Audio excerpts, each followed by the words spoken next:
Today, we are jumping headfirst into one of the most epic stories ever told, a cosmic spiritual war, straight from the pages of the Book of Revelation.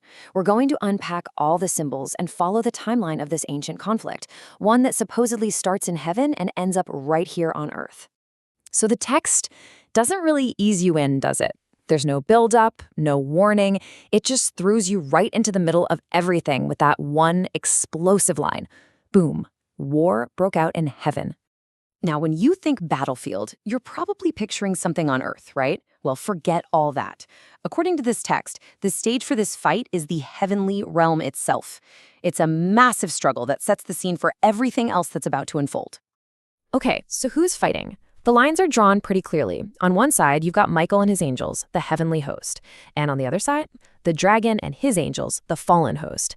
These are our two armies in this absolutely celestial showdown. And that right there is the big question, isn't it? To really get what this war is about, you've got to understand the fighters and what's driving them.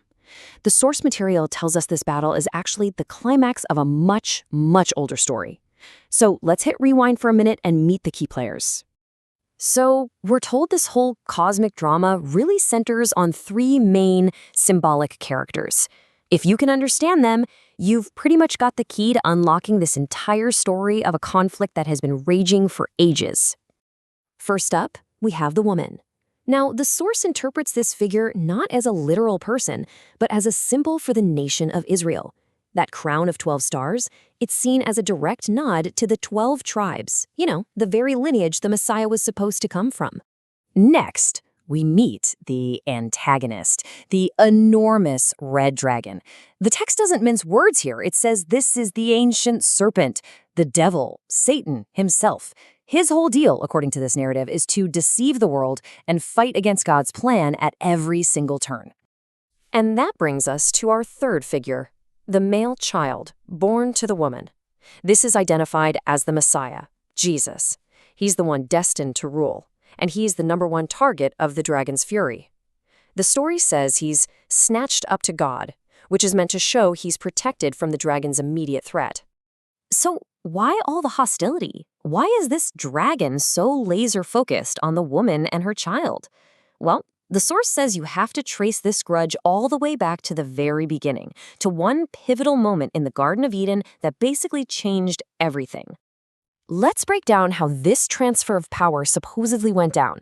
It's basically a 3-step process. First, God gives humanity the keys to the kingdom, so to speak, rule over the earth.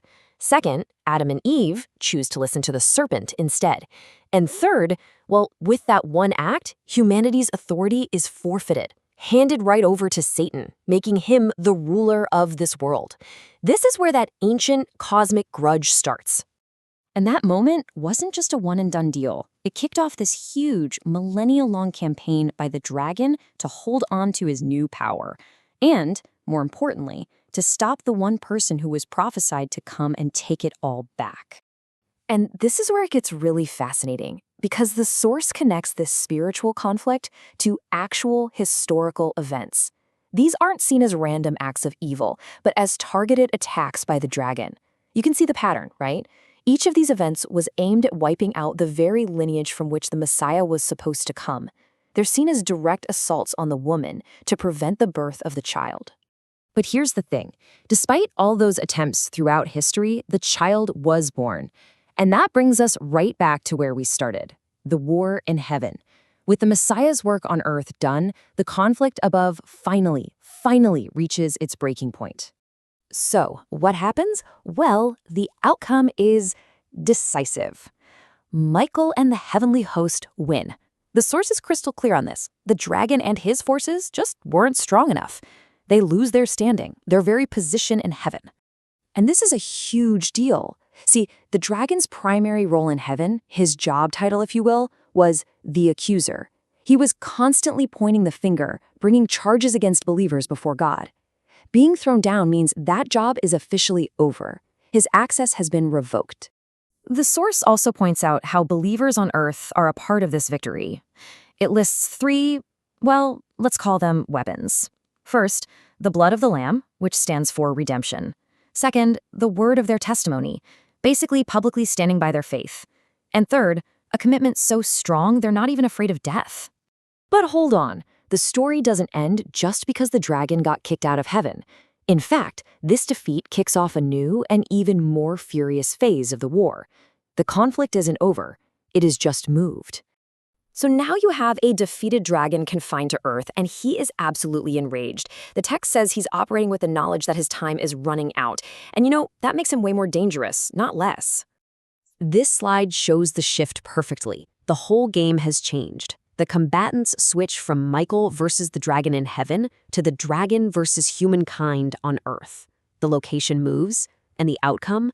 The dragon getting expelled from heaven directly kicks off what the text calls a great tribulation on Earth. That's the key takeaway. The end of the war up there marks the beginning of the final war down here. So who exactly is in the crosshairs now? The source identifies two main groups. First, the woman herself, which is taken to mean the faithful messianic community within Israel. And second, the rest of her offspring, which is interpreted as all believers in Jesus around the entire world. And this one verse really brings the whole story down to its earthly conclusion. Since he couldn't stop God's plan in heaven or prevent the Messiah from being born, the enraged dragon turns his full attention and fury on those who follow him, right here on Earth. The cosmic conflict becomes a terrestrial one. So we're left with this really powerful final thought. This ancient text isn't just presenting a story about a war that happened up there a long time ago. It's about a war that crashes down into our world, which leads to a pretty provocative question, doesn't it? What does it mean if the final act of this cosmic drama isn't playing out somewhere in the heavens, but right here and right now?